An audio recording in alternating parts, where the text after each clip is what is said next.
What is up, ladies and gentlemen, all you freaks and disasters out there? It's Sparky Marky Mark here, and I'm back to do another review for Friday the 13th. Yep, that's right, the original Friday the 13th. And here it is. They were warned. They were warned. They're doomed. And on Friday the 13th, nothing will save them. And has some good cast, especially Kevin Bacon, of course, who was then an unknown actor, who went on to have a successful acting career. Here's the Japanese poster, here's the American poster, another variation. This one, and here's the Japanese Friday the 13th poster. Tell me in your opinion, which one do you like? I like all of the Friday the 13th posters. No lie there. There's nothing to lie about that one. But let's stick with number one, of course. Yeah, let's stick with number one. Give me a second. From action figures, from Funko Pops, fan films. Wow, it never ends. So, about this, with that, let me put something here.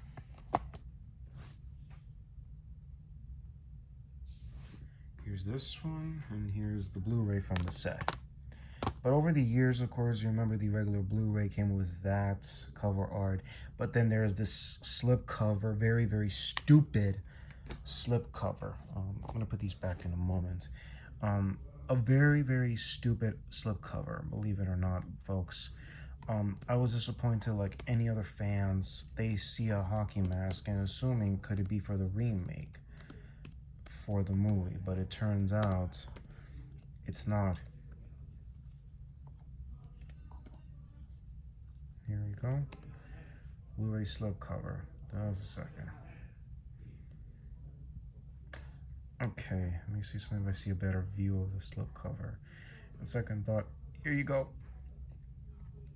Here is the stupid slipcover I told you about. Yeah, when you look at this, okay, could this be for the 2009, right? Wrong.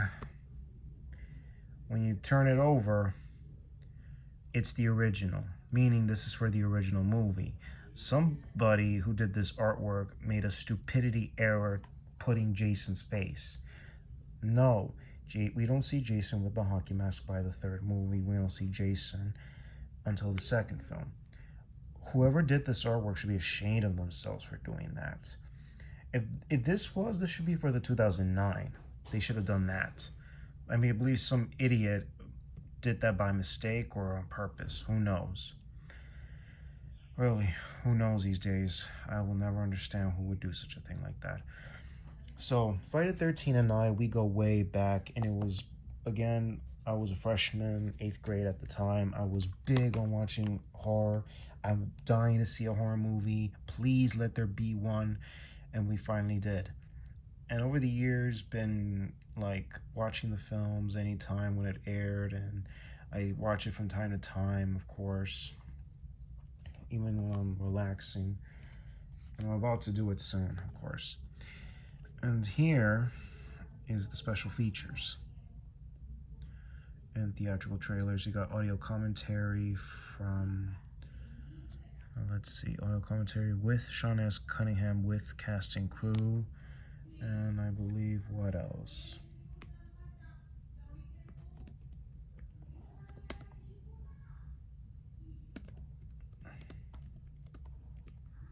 And the second thing you see is fresh cuts.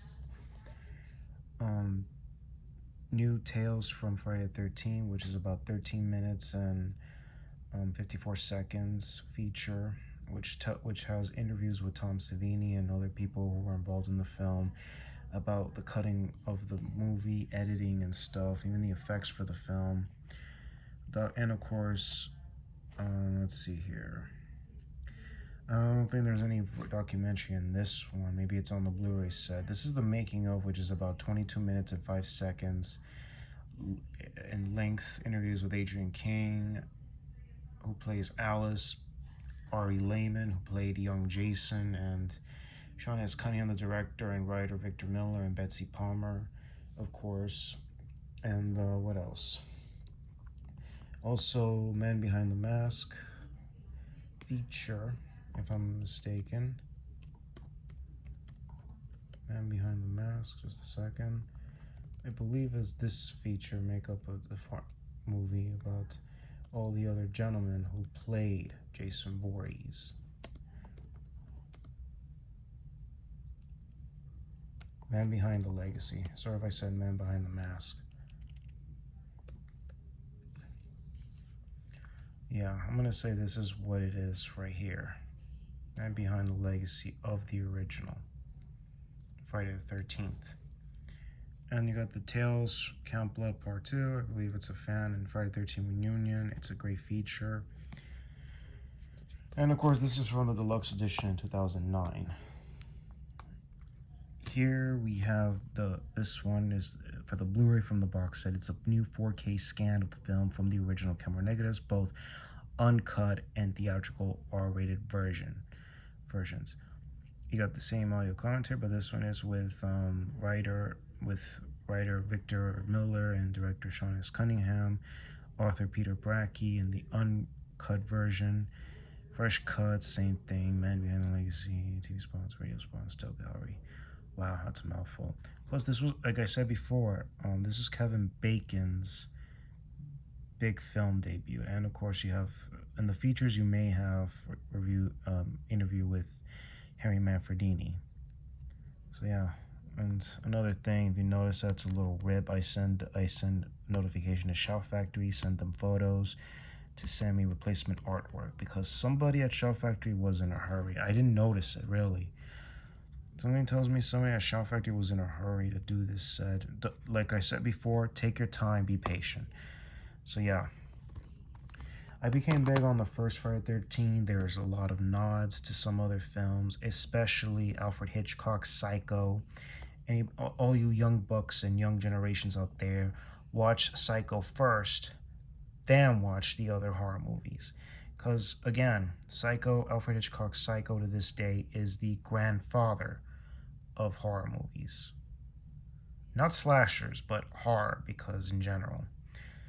And of course, and word of advice, you better get your hands on the box set. I mean, better get it or get it for Black Friday or anybody's birthdays between November and December. Go get them. So yeah, and I was very ashamed I'm not able to meet Betsy Palmer because the actress who played her, the actress who played Mrs. Voorhees, Betsy Palmer, of course, passed on at the time of Avengers 2, Age of Ultron, and Ant-Man. And some good films did come out that year, though. And she will be missed, as well as the same time Russ Craven died in 2015, so yeah. But all in all, she was a great actress, and she played the villain very well. And she was shocked to say that when she saw the character being the mother, and the next thing you know, realized, what does her son look like? Oh, that's your son. And then she reacts, that's my son? And all in all, it's a great film. And then towards the final act, who the villain is, and all that, for all you young bucks who haven't seen it, watch Friday the 13th before you watch this review. To all you generations of horror, you know who the villain is. And it ain't Jason, of course. No.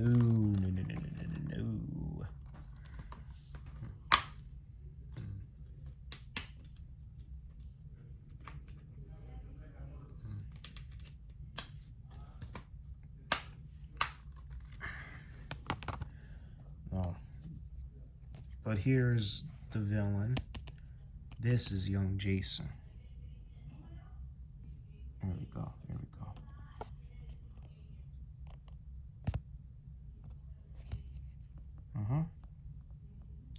Mother and son.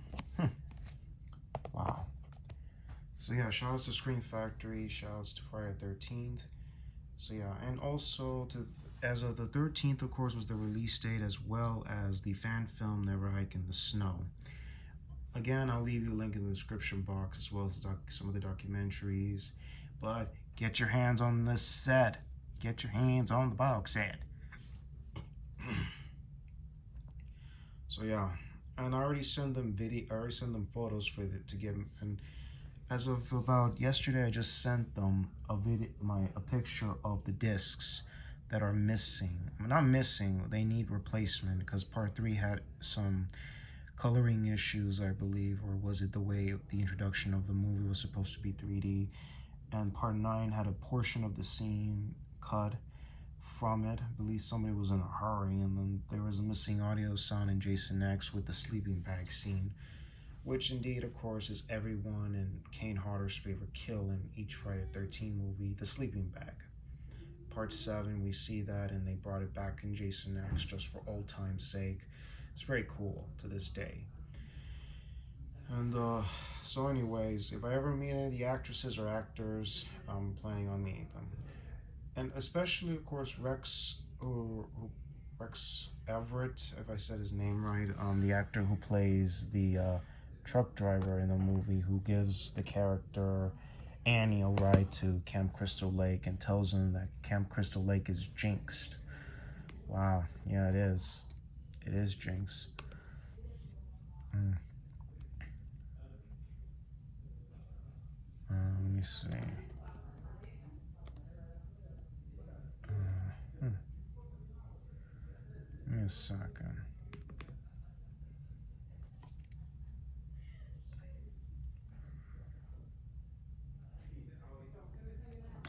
Okay, here we go. Rex Everhart, who plays the truck driver in the movie, gives Annie, the camp counselor, a lift to Crystal Lake. Yeah, unfortunately, I won't be able to meet him because he passed on in 2000 due to complications from lung cancer. I will miss the hell out of him, as well as the actor who played Crazy Walter Walt Gorney, whom we're going to see in the second Friday the 13th. He was the narrator in the opening of part 7, and he passed on in 2004 at the age of a month before his 92nd birthday. But he was a great actor, a great guy, and everything. But will be missed, of course. So yeah, he was a very wacky character. Prophet of Doom knows the area and such, saying that it's got a death curse. Yeah, real Prophet of Doom. Again, the first Friday the 13th is low budget, $550,000, and I'm gonna also leave a link if I ever find the video called Jason Forever, interviews with the 4 gentlemen that play Jasons. Too bad they never got all the other guys that play Jasons. But Ari Lehman mentions that the scene jumping out of the water was very cool because he grew up near the Connecticut coast and he loves to go swimming, and he would go swim in pretty cold water.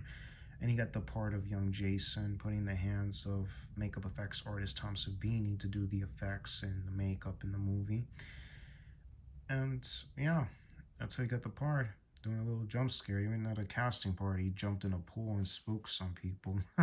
Very cool. So, anyways, this is Barking Marky Mark. I'm signing off, y'all. Be safe and God bless you. Ooh.